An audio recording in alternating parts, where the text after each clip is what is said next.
Alam nyo ba na may bagong update si Mita ngayon na mas binadali? Hindi mo na kailangan makipag-count in, follow to follow, resbakan, pahag. Dahil po'y napansin ni Mita na uso ngayon ang yakapan, resbakan, follow to follow. Ito'y mas pinadali niya na hindi na kailangan ng isang content creator na makipag-if to if, makipag-resbakan sa kapwa content creator. Kasi alam naman natin na once na makipag-follow ka, walang masyadong bumabalik sa'yo na nagpa-follow back. So ngayon, ito yung bagong update ni Mita.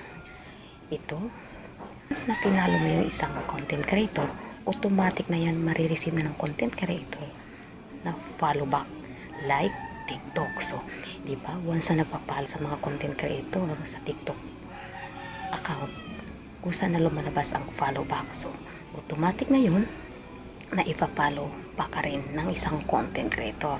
So, ganito na rin yun sa Facebook natin, guys. Napapansin kasi ni Mita na uso ngayon ang resbakan, if to if. Kumbaga, ito ngayon ang naging uso na content na ginagawa ng mga content creator.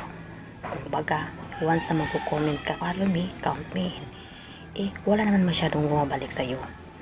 Kumbaga, ang tumataas na engagement doon is yung mismo content creator kung saan ka nagko-comment. So, ganun yan. Pero yung mga nagpa-follow, walang masyadong bumabalik. So, dahil nga napansin ito ni Mita, mas pinadali niya. So, like a TikTok, once na pinalo mo yung isang content creator, automatic na yan marireceive ng content creator follow back like this. Ganyan. So, hindi mo na kailangan na makipag-count me in, follow to follow, resbakan. Kasi, ikaw na makipag-follow, na naman pina-follow back.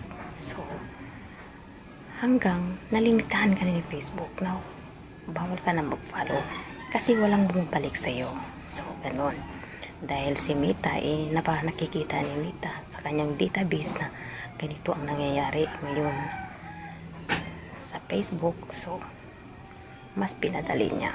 Kaya, yung mga content creator, wag na kayo mag-if to if, count me in. So, once na pinalo niya yan, marireceive na ng content na yan na pinalo mo na follow back. So, automatic na yan. Pwede nila pindutin yan. Ipa-follow back ka na nila. So, that's all our video for today. Thank you for watching and paki-follow, like, and share naman.